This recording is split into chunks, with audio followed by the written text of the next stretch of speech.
안녕하세요, 윤테크입니다. 부평 캐슬 더샵에 이어서 부평 그랑힐스 입주자 모집 공고를 정리를 해드리겠습니다. 참고로 부평 캐슬 더샵이 청천 1구역, 부평 그랑힐스가 청천 2구역입니다. 원래 청천 2구역 여기가 뉴스테이로 진행하려다가 일반 분양으로 전환이 된 곳입니다. 어마어마한 대규모 단지죠. 관리비가 정말 적게 나올 것 같습니다. 여기 상곡동이랑 천청동 일대에 15,000세대 이상의 대규모 정비 사업이 있습니다. 그 대규모 정비 사업의 첫 시작이 바로 여기 부평 그랑힐스예요. 가장 처음 분양하는 단지가 가장 싸다. 이게 부동산의 기본 공식이죠. 동탄도 그랬고 미래도 그랬습니다. 현재 가치보다는 미래 가치에 중점을 둬서 청약을 노려보시길 바랍니다. 자, 먼저 입주자 모집 공고 정리해드리고 그리고 자금 계획도 한번 세워보겠습니다. 최소 필요 금액은 얼마인지 한번 알아보고 평면도랑 단지 배치도까지 한번 보도록 하겠습니다. 자, 그럼 시작하겠습니다. 입주자 모집 공고 요약을 보겠습니다. 모집 공고는 오늘 12월 31일 목요일에 났습니다. 특별 공급 접수는 1월 11일, 1순위 접수는 1월 12일로 부평 캐슬 더샵과 동일합니다. 하지만 당첨자 발표는 부평 그랑힐스 2편한 세상이 하루 앞섭니다. 그래서 부평 캐슬 더샵이랑 부평 그랑힐스 다 같이 넣을 수는 있지만 먼저 당첨자 발표가 있는 부평 그랑힐스가 앞서게 됩니다. 만약에 둘 다 당첨되면 여기가 우선이겠죠. 자, 입주 예정은 23년 10월로 부평 캐슬 더샵보다 한 달 앞섭니다. 공급 내용을 보면 지하 3층부터 43층까지 올라갑니다. 총 31개 동으로 5,050세대, 5,050세대 중에서 2,902세대가 일반 분양 물량으로 나옵니다. 자, 인천시 부평구는 비투기 과열지구 및 청약 과열지역으로 조정지역입니다. 분양가 상한제가 미적용되는 민영주택으로 재당첨 제한이 7년에 걸립니다. 그리고 전매 제한은 소유권 이전 등기일까지라고 보시면 됩니다. 자, 1순위 자격 충족하셔야 되고요. 자, 그리고 지역을 보면 인천에서 하루라도 거주하신 분들은 우선 공급 대상입니다. 1년 이상 거주 요건 안 붙습니다. 자, 그리고 예비 입주자는 3배수까지 모집을 합니다. 만약에 10명을 모집한다고 하면 예비를 30번까지 뽑습니다. 근데 만약에 이 예비가 모자라서 자리가 비게 되면 이 빈자리는 기타 지역에서 메꾸게 됩니다. 그래서 기타 지역까지 넘어왔다고 해도 확률이 굉장히 적어요. 10명 모집하는데 이미 3배수를 모집을 끝냈는데 기타 지역 분들이 들어오셔도 이 예비가 다 끝나야 되기 때문에 미달이 나지 않는 이상은 기타 지역에서 당첨되기가 쉽지가 않습니다. 그래도 여기가 물량이 워낙 많기 때문에 어떻게 될지 모르죠. 만약 기타 지역까지 넘어오면 수도권에 거주하시는 분들도 한번 노려보시길 바랍니다. 자, 여기는 8호 이하 물량으로만 구성이 되어 있습니다. 가점 75%, 추첨제 25%로 당첨자를 선정합니다. 그리고 조정지역이기 때문에 중도금 대출이 50% 나오고 10%는 잔압을 하셔야 됩니다. 계약금 10%, 중도금 60%, 잔금 30%로 구성이 되어 있고요. 중도금 이자는 이자 후불제입니다. 자, 다음으로 주택형별 분양가를 보도록 하겠습니다. 보면 주택형은 37 타입, 그리고 59 타입, 67, 84 타입으로 나눠집니다. 37 타입의 경우는 분양가가 한 2억 5천 정도, 59 타입은 한 4억, 67 타입은 4억 6천, 84 타입은 5억 3천 정도가 됩니다. 발코니 확장비는 전부 다 1,000만 원이 넘는 금액으로 조금 세게 나왔다고 볼 수가 있습니다. 자, 그렇게 해서 평당 분양가를 계산해 보면 1,660만 원 정도로 나옵니다. 부평 캐슬 더샵이랑 비슷하긴 한데 부평 그랑힐스가 조금 더 저렴한 편입니다. 자, 그리고 물량을 보면 59 타입이 굉장히 압도적으로 많죠. 인기가 많은 84 타입의 경우는 대부분 조합원 분들이 다 가져갔습니다. 그래서 84 타입은 저층밖에 남아있지 않아요. 그래서 가점이 낮으신 분들은 59 타입이나 37 타입을 노리는 게 좋아 보입니다. 자, 여기 추첨으로 가져갈 수 있는 물량도 굉장히 많죠. 여기가 입지가 안 좋아서 미달이 나는 게 아니라 물량이 워낙 많기 때문에 잘하면 기타 지역까지도 넘어갈 수 있을 걸로 생각이 됩니다. 자, 생애 최초 추천 물량도 상당히 많죠. 자, 분양가를 조금 더 자세히 보면 계약할 때 계약금 10%, 그리고 중도금 5회차까지는 중도금 대출이 됩니다. 자, 그리고 6회차를 잔압을 하시던지 연체를 하실 수가 있습니다. 그리고 입주 시점에 잔금 30%를 내시면 됩니다. 그리고 한 가지 더 봐야 할 점이 여기 84 타입 잘 보시면 층이 5층까지 밖에 없습니다. 층은 별론데 여기 유니트가 워낙 잘 나와 가지고 경쟁률은 가장 셀 것 같습니다. 자, 타입별로 최소 얼마가 필요한지 보도록 하겠습니다. 자, 우선 59 타입의 분양가를 보면 4억 2천 정도가 되죠. 계약금 10% 4,200만원, 그리고 중도금 대출 50%가 나옵니다. 2억 1천만원이 중도금 대출이 나오고, 중도금 10% 4,200만원은 연체 또는 잔압을 하시면 됩니다. 그리고 나머지 30%인 1억 3,200만원 잔금을 치르시면 이 집이 내 집이 됩니다.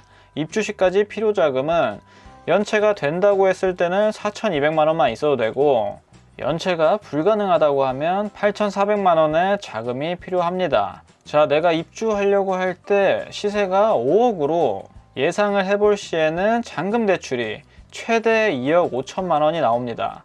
그렇게 되면 내가 실질적으로 필요한 금액은 1억 7천만원 정도만 있으면 입주를 할 수가 있겠죠. 물론 이거에 대한 이자 상환 능력이 있으신 분들이 이렇게 하셔야겠죠. 그 다음으로 내가 입주를 안 하고 전세를 줄 때 필요자금은 전세 시세를 3억 5천만원으로 가정을 하면 7천만원만 있으면 됩니다. 자, 그리고 84 분양가를 5억 5천만원 정도로 보겠습니다.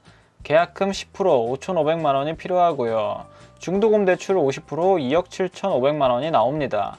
그리고 나머지 중도금 10%에 대해서는 연체 또는 잔압을 하시면 되고요. 잔금 30%인 1억 6,500만원을 내면 이 집이 내 집이 됩니다. 입주 시까지 필요 자금은 연체가 된다고 했을 땐 5,500만원, 연체가 불가능하면 1억 1,000만원이 필요하게 됩니다. 자, 입주 시에 7억이 된다고 가정을 했을 때 필요 자금은 잔금 대출을 풀로 받으면 3억 5천만원까지 받을 수가 있습니다. 그럼 실질적으로 2억 정도만 있으면 이 집에서 살 수가 있는 거죠.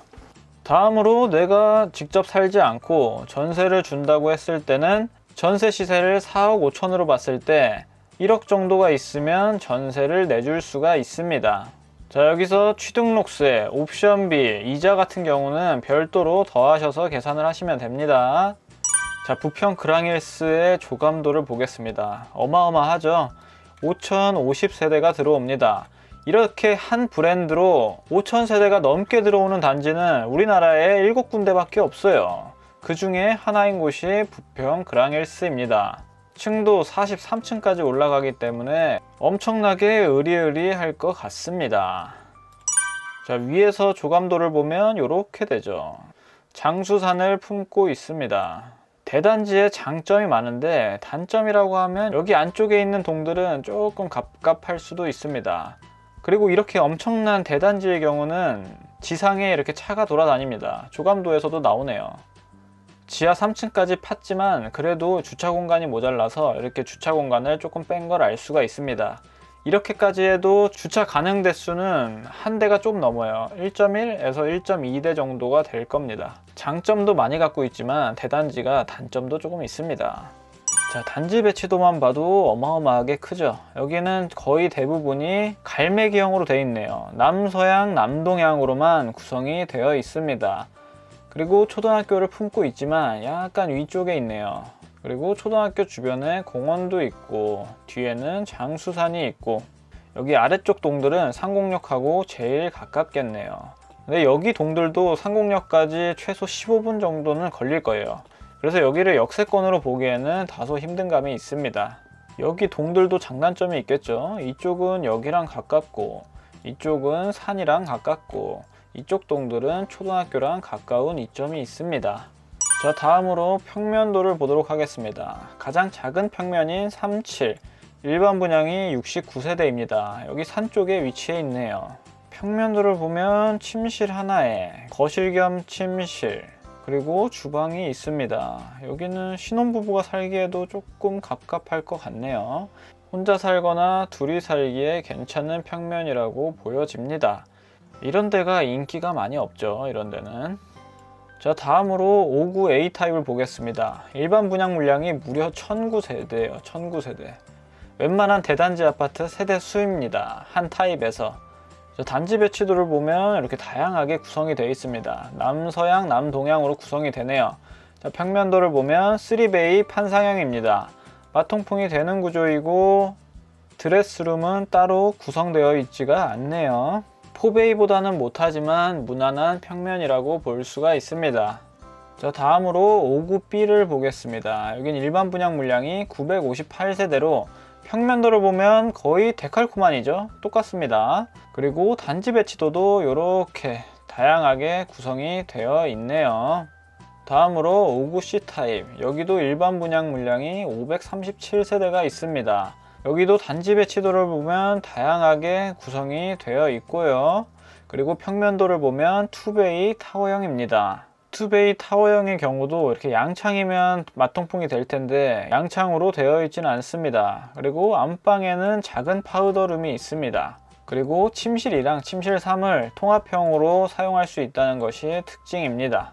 자, 다음으로 67A 타입을 보겠습니다. 여기는 일반 분양 물량이 174세대인데 앞에서 워낙 1000세대, 900세대 이래가지고 이 물량이 조금 작아 보이네요. 단지 배치도를 보시면 남동양, 남서양으로 구성이 되어 있습니다. 여기에 위치해 있고요. 평면도를 보면 4베이 판상형입니다. 가장 좋아하는 평면 구조죠.